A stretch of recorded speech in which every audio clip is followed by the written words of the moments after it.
Brandon the Cannon. Stern yet sympathetic. Strong, quiet type.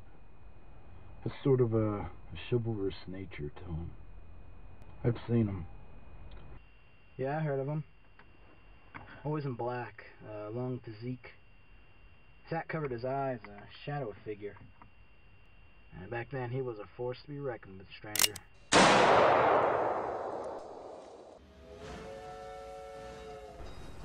It was in Dodge City.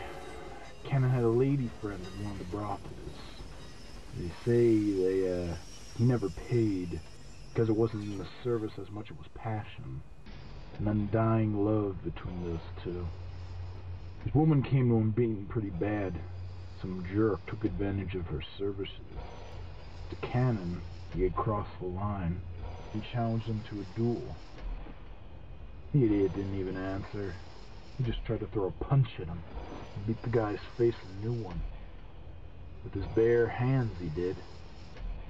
They say he walked into a saloon one time to snatch a bounty on some killer. Only someone tipped the killer off, and he and his posse were waiting for him. 5 men were staked outside, moved on the inside. Everything was empty. There's not a soul to be found. Not even the bartender was there. That alone should have tipped him right off. Nah, he and his gang stayed around inside. They just waited. And they waited.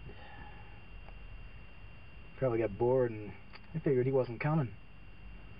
Packed up to head out. But as they walked through those doors, I tell you, no one knew what hit him. Brute Buford. Now, the reason you never heard of him because he wasn't alive long enough. He was notorious for being hostile, and he wasn't going to let Cannon get away with what he'd done. A few days later, he called Cannon out. He took Cannon's lady hostage to provoke him to fight.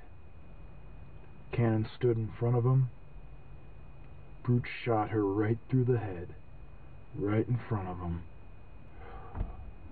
There's a silence like you wouldn't believe. It couldn't have been 5 seconds, but it felt like 5 hours. Brandon was at the far end of the building. He fired 4 shots, knocked down 4 men. All but the killer himself. Yes, he was fortunate to be the last one to leave. So I don't know if the horror in his face was on the side of those bodies, or the side of Brandon. He brought up his rifle, but Brandon whipped out the cannon from his coat. Ah, man, I tell you, that was the... I don't even know what that gun was. I just remember the sound it made. Before you knew it, Cannon withdrew the biggest pistol I'd ever seen. I didn't know if I heard the shot or his cry. Regardless, it filled the town like the sound of thunder. Put a hole in the hot size of that killer the size of the Grand Canyon. When the smoke cleared, Cannon's standing over his beloved and his hated. The hated had 6 slugs in him. 3 in the heart, 3 in the head. I'll tell you, that's what made him isolated.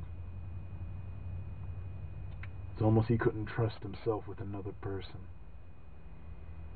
He was a knight, his gun was Excalibur, and he failed to protect the woman of his life.